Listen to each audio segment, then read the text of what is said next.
Of all the franchises to have been made over the last 20 years, I'm quick to say that Assassin's Creed is my favorite. I've thoroughly embraced the mythos that is Ubisoft's hodgepodge of alternative history and science fiction, even through the series' ups and downs. After spending years locked in a very specific way of doing things, Assassin's Creed Origins served as a massive overhaul of Creed's traditional formula, shifting away from near-linear storytelling in a sandbox environment to a loot-driven open-world playground.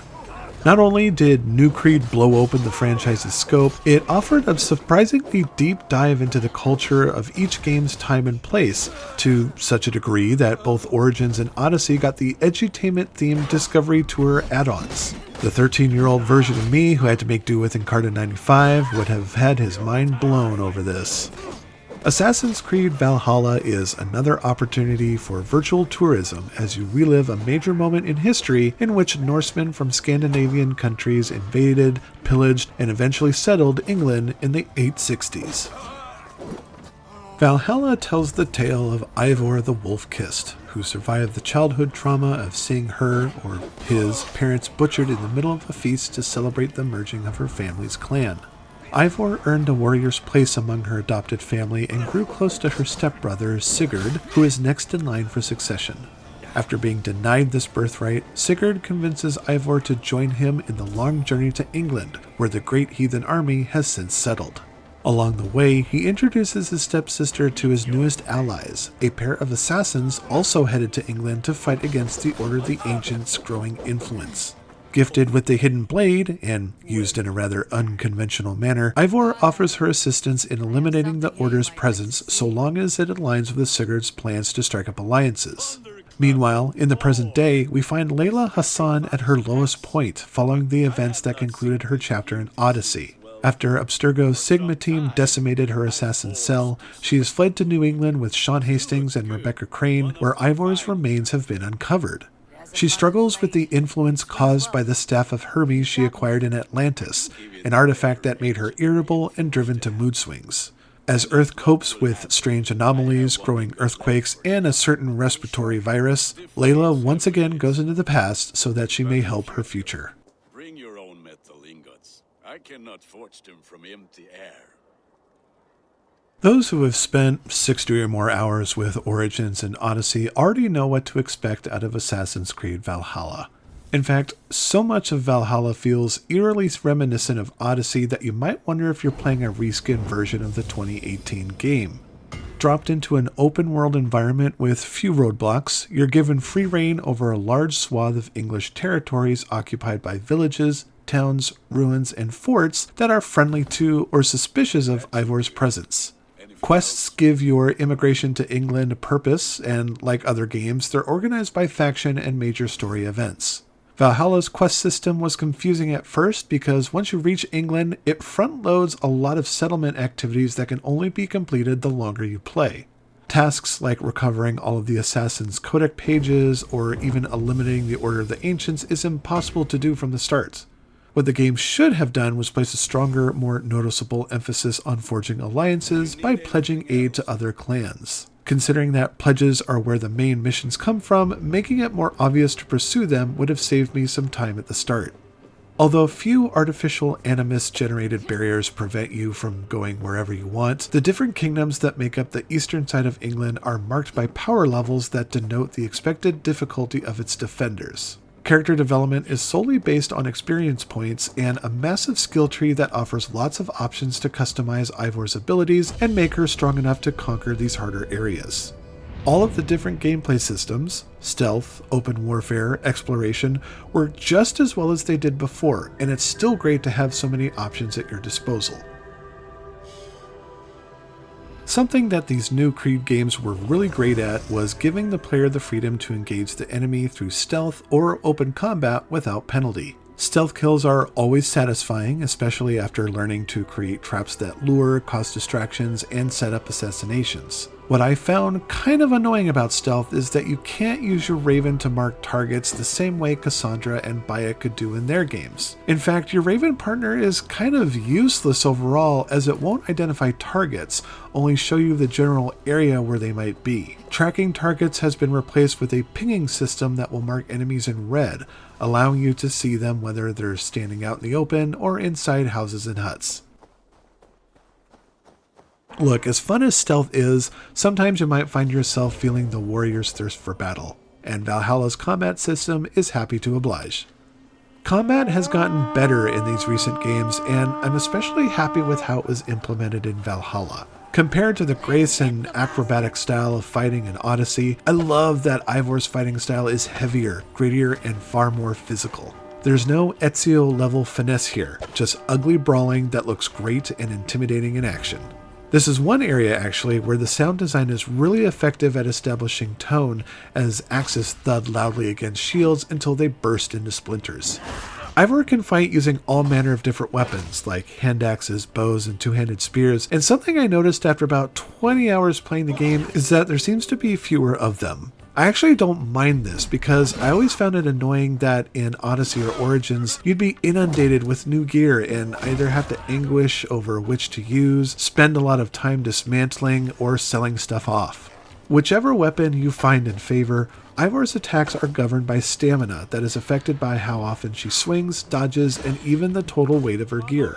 Should her stamina drain completely, Ivor's ability to fight is significantly reduced, making her attacks slow and unable to dodge until enough stamina has been regenerated. Learning how to effectively parry attacks is a great way to ensure your continued survival, especially against major boss encounters. Every Saxon soldier you fight easily broadcasts their attacks, and getting the timing right for a parry means they'll be left staggered and open for an attack and finishing move. Parrying is a little tricky to learn at first given the timing involved, but it is worth mastering because of the breathing room it provides. See, Valhalla enjoys pitting you against multiple enemies at once, and even on the normal difficulty setting, enemies hit surprisingly hard. If you're not paying attention to stamina, using rations, or making full use of Ivor's moveset, you may end up seeing a lot of game over screens.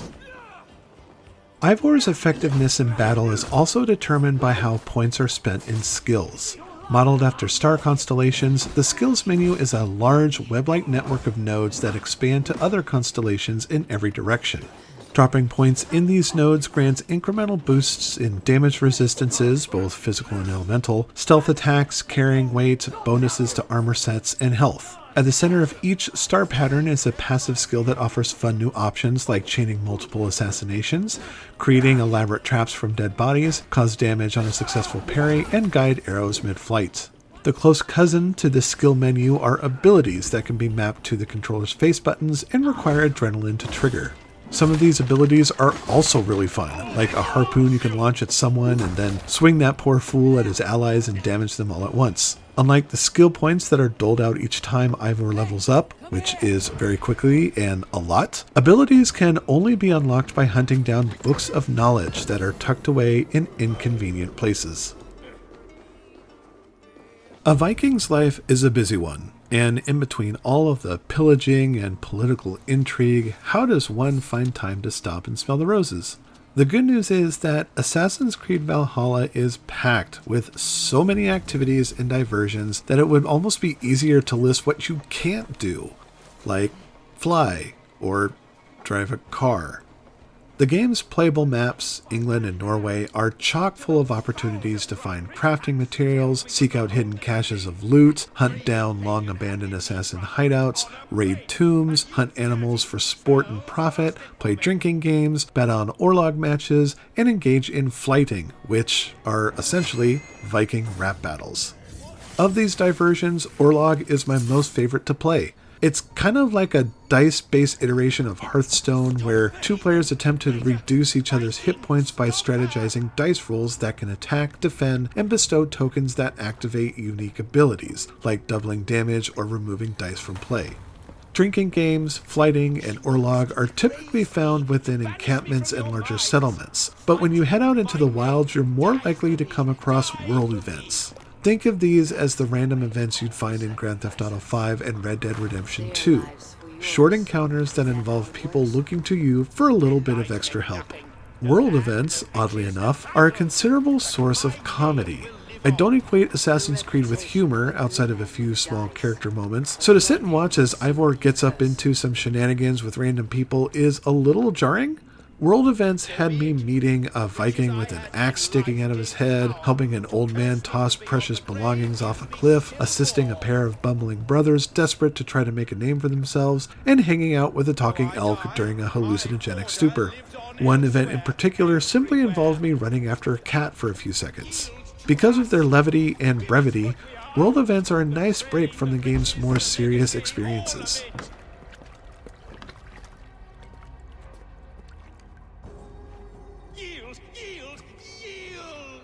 Exercising your right to roam yields wealth and resources that are needed to grow your clan's settlement, Ravensthorpe. Much like the homestead in Assassin's Creed 3, investing in its growth yields handsome bonuses in the form of useful trade services. Building a blacksmith shop, for example, makes it possible to greatly enhance weapons, while setting up a trading post lets you engage in hunting legendary creatures.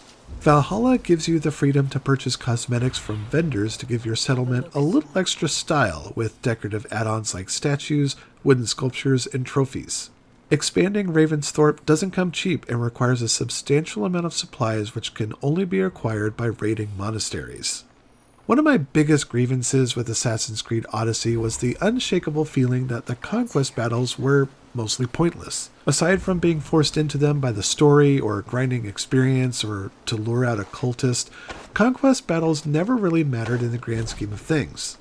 Valhalla solved that problem by making raids an essential part of maintaining the settlement, because monasteries hold large amounts of supplies that can't be found anywhere else.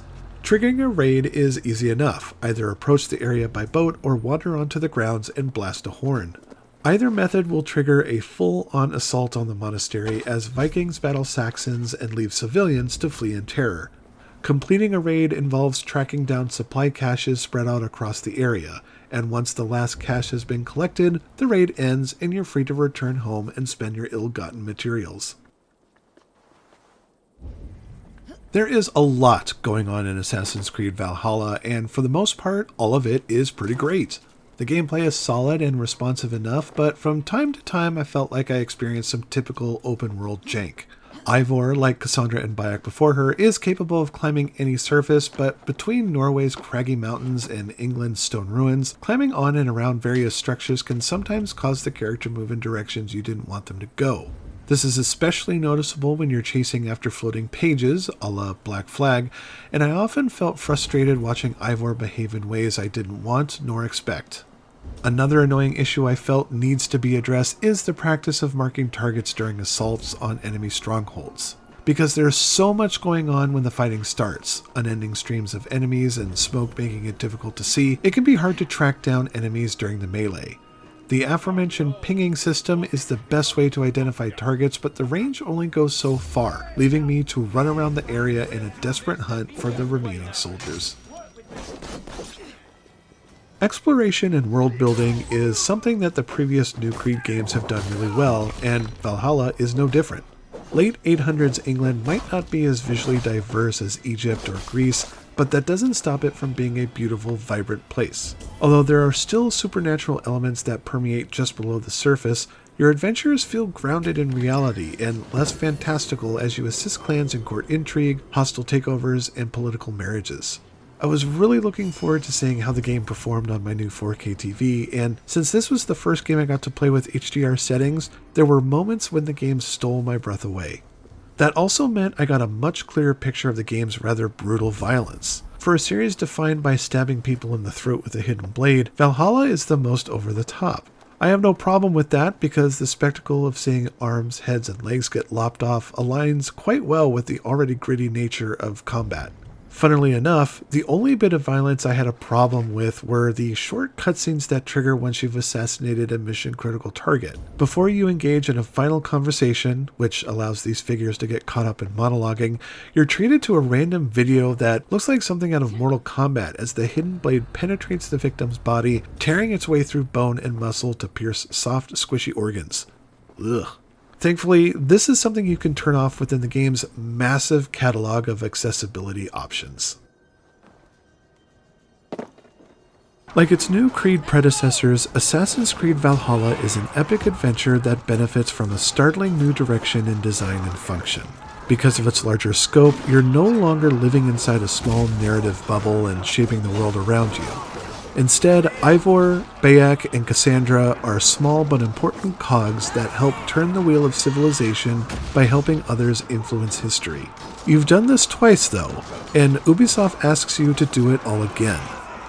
Valhalla is equipped with a number of mechanics and gameplay systems that clearly echo the last two games, and while it makes some positive tweaks and light refinements to them, overall the experience is overly familiar by now. Still, what Valhalla lacks in originality, the visceral and fun combat makes up the deficit, and that speaks volumes to me given that Assassin's Creed never found its footing in this area. Packed with enough content on the disc and planned future DLC, Assassin's Creed Valhalla is another hefty and captivating entry in Ubisoft's long-running historical franchise. DarkStation gives Assassin's Creed Valhalla 4.5 stars. I'm beginning to wonder if it is a man or a god beneath all that armor. A man of God stands before you, Eva, proud and resolute. That's Burgred's war thane. Killed a dozen of our men in an ambush along the River Trent. It was Ivar's axe that stopped him. That is a poor description of a perfect 30-yard toss. Enough jawing, heathens!